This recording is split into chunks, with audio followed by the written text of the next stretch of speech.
Ladies and gentlemen, welcome to another edition of the Word of the Day podcast.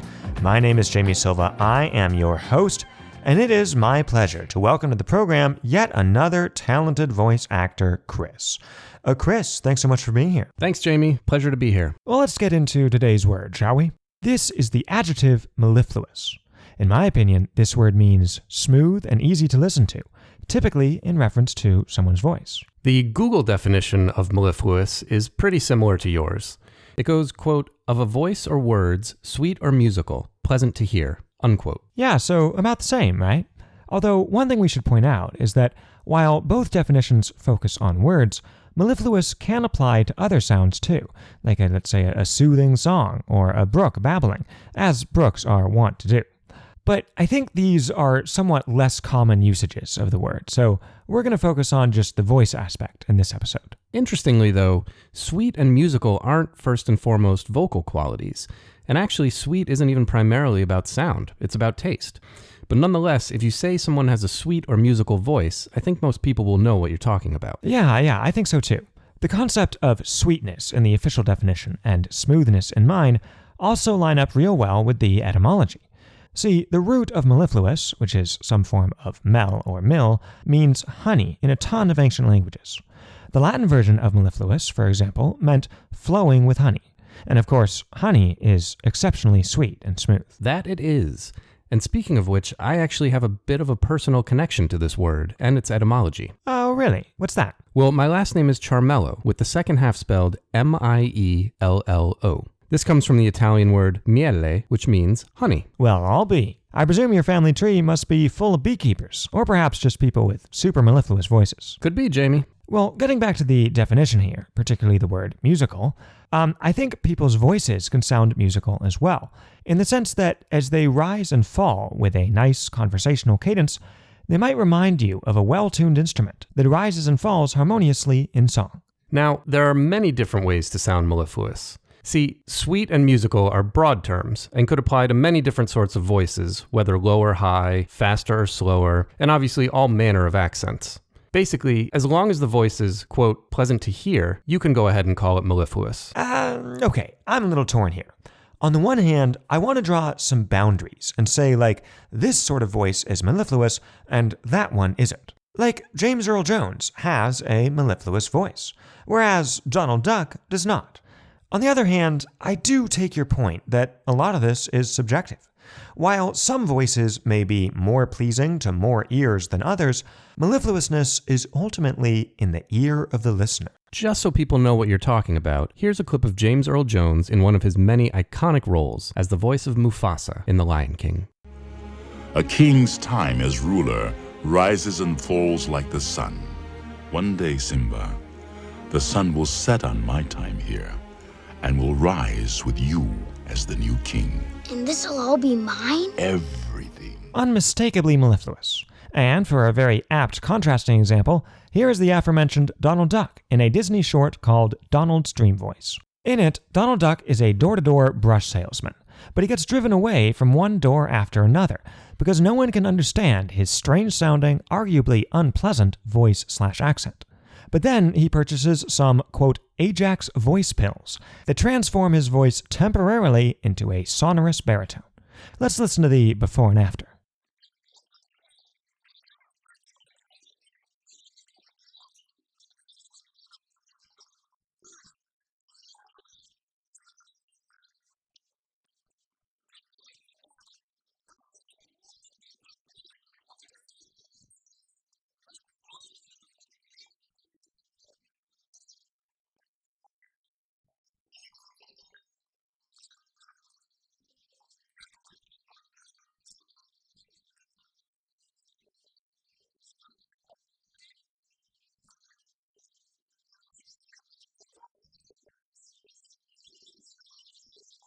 Now, while this is obviously simplified and exaggerated for effect, it's a children's cartoon after all, It does showcase what I think is like the stereotypical, kind of classically mellifluous male voice. Right. And of course, female voices are frequently mellifluous as well. Yeah, definitely. I think, I know I've usually heard this word more in reference to guys' voices, and consequently had thought that mellifluous inherently implied that your voice was deep, which of course is traditionally more of a male vocal quality. Yeah, true. But first off, there are of course higher pitched and lower pitched versions of both male and female voices as compared to their peers. And second, sounding deep or low just doesn't show up in any definition of the word. So basically you can apply mellifluous to any person who it seems to fit. Or how about animals? Yeah. Birds, certainly, at least when they're warbling and not like squawking or screeching. Oh, definitely. And I would add like cats maybe, if they're purring. Mm-hmm. Also, wolves. Wolves? Sure. Like howling wolves. That's a bit more chilling than mellifluous, don't you think? I see no reason why it can't be both. Here, let's listen to a clip.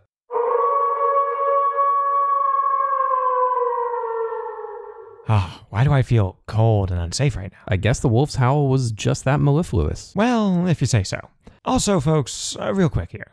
I want to acknowledge that it's by no means lost on Chris and I that here we are doing a whole episode on voices and what makes them sound good, and, this is a podcast, and I'm the host, and Chris, you're the talented voice actor guest, and obviously we both want to sound extremely mellifluous. Yeah, Jamie, it's a little awkward. It almost feels like we're fishing for compliments. Which we're not. No, we're not.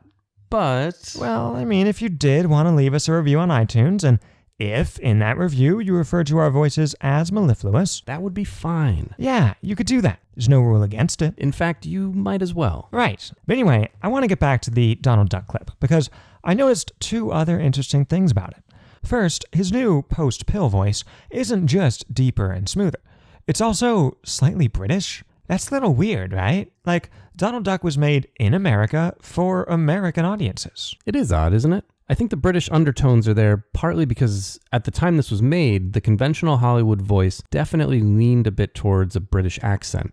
But also the filmmakers may have wanted the voice to sound extra posh on purpose because I think at least to American ears, British vocal stylings sound more elegant, more sophisticated, which only adds to the mellifluousness. Sure. Both of those factors are probably at play here. Now, my second observation is that little story plays on this common idea that having a great voice is a huge boost in business, particularly in sales, because you sound so trustworthy and competent. Thus, once Donald Duck pops one of his voice pills, housewives are just falling over themselves to place bulk brush orders. There is a downside, though. Because mellifluous voices are widely known to have this persuasive power, if you have one, people may suspect that you're using it to hoodwink them or sell them something they don't need. Yeah, consider the phrase and the corresponding concept of a smooth-talking salesman. The sort of subtle implication here is that salesmen are not to be trusted, precisely because their voices sound so trustworthy. It's really a catch-22. Totally. Now, another interesting thing is that even people with nice voices may not sound super mellifluous all the time. Instead, they probably dial it up or tone it down, day to day or even minute to minute, as the situation requires. The obvious example here is professional voice actors, who probably don't sound just like they do in the studio when they're, say, ordering a pizza over the phone at the end of a long day. Or think of radio DJs, especially on classical or jazz stations. No matter what they sound like in real life, when they're on the air, their voices are extra mellifluous. They have to be, to match the music. I remember noticing this growing up, actually. The people on the classical radio station would be like, and that was Felix Mendelssohn's Concert Overture in E major, Opus 21 from A Midsummer Night's Dream, as performed by the Prague Philharmonic Orchestra. Mendelssohn composed this piece when he was just 17 years of age. And fun fact, his wedding march composition, also from A Midsummer Night's Dream, is the song you always hear at weddings when the happy couple is walking down the aisle. Up next, we have a delightful string quintet by Antonin Dvorak. Enjoy. Now, obviously, the hosts on the R&B, Top 40, and country hit stations don't sound like this, but most are still mellifluous in their own way.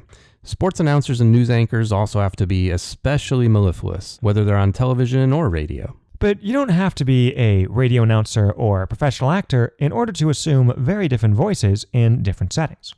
For example, if you interact with customers or clients as part of your job, odds are you have a special voice for that. Most adults also have a particular voice for when they're speaking to children, especially if they're reading them a bedtime story. By way of example, Chris and I will now read the classic bedtime story, Goodnight Moon, alternating between our regular voices and our reading to sleepy children voices. Oh, and could we actually have the Word of the Day string quintet play us a little lullaby for the soothing sections? Yeah, that'll do nicely. Chris, take it away. Good night, room. Good night, moon. Good night, cow jumping over the moon. Good night, light and the red balloon. Good night, bears. Good night, chairs. Good night, kittens. And good night, mittens. Good night, clocks, and good night, socks. Good night, little house, and good night, mouse. Good night, comb, and good night, brush. Good night, nobody. Good night, mush. And good night to the old lady whispering hush. Good night, stars. Good night, air. And good night, noises everywhere. Basically, good night all around. Everybody go to sleep. Yeah, it's difficult to imagine lulling anyone to sleep with that second voice. And at that pace, you'd be turning a page like every 2 seconds. Now, I want to highlight something else about Mellifluous with respect to voices. Namely, that it's not solely about how your voice sounds. I think it's also partly about your word choice and phrasing, which should be clear, apt, meaningful, and, if at all possible, interesting. Remember, the first part of the Google definition of mellifluous said, of a voice or words. So it's about what you're saying as well, not just your natural timbre. Timbre? How you sound, basically. Gotcha. Okay, yeah, like, even if you have a positively delightful delivery, it's hard to sound mellifluous if you're stuttering and stammering, or using lots of fillers and throwaway phrases. As in, basically, I guess the thing I'm trying to say is that, well, you know what I mean? Fundamentally, mellifluousness is about being pleasant to listen to, and people with good diction, vocabularies, and phrasing are probably going to be more pleasant to listen to. Okay, I think it's now time to do a couple examples of how to use mellifluous in ordinary conversation or writing. Example number 1. Entranced by the mellifluous sound of his favorite podcast host pleasantly explaining a useful word, Franklin nearly missed his freeway exit. Was that too much, you think, Chris? Maybe a little self-serving? No, I'm sure it's fine. Example number 2.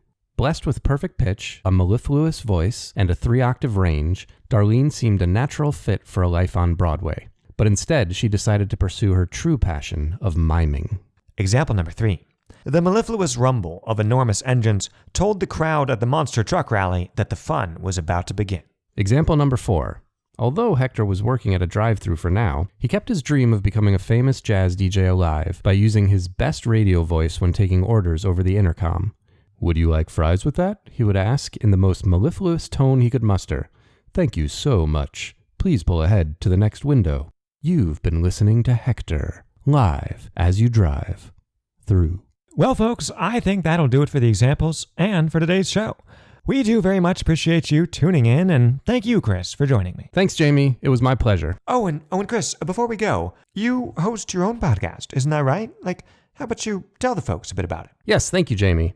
The show is called Listen Closely with John and Chris. Each week, 2 lifelong pals delve into the stories behind some of history's greatest albums and the impact they've had on our lives. Available on iTunes, Spotify, and wherever you get your podcasts. Very good. Thank you, Chris. And actually, one other last thing before we go.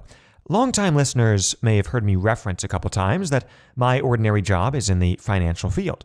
Well, now it appears it was in the financial field, as I'm currently moving my career in a bit of a different direction. And that direction actually has a lot to do with what you're listening to right now. I have started up a business offering public speaking and voice coaching lessons, similar to the very lessons that the talented voice actors you hear on this show go through as part of the recording process. I offer these services via the sort of freelance website/app, thumbtack.com. And let me just read you a little bit from my profile on there. It says, "In addition to my years of experience in a variety of presentation settings, including news and sports radio broadcasting, competitive forensics, also known as debate, corporate events, both internal and client-facing, stand-up comedy, and, you saw this coming, folks, podcasting, I have coached groups and individuals in basically all of these activities. With hundreds of hours of presentation and vocal coaching experience under my belt, I am equally comfortable as speaker or teacher. So whether you're hoping to become a dynamic, conversational voiceover artist or audiobook narrator, or simply want to hone your vocal/speaking skills, I am eager and able to help." End quote. I'll put a little link to my Thumbtack profile in the show notes. You can check it out there if that's something you're interested in. And regardless, this is an exciting development, as just this whole vocal work podcasting thing is hopefully going to become much more the center of my professional life. Very much appreciate your support there, and of course, just your support by listening. This is Jamie Silva, your host and potentially your voice coach, saying so long once again, and as always, have a great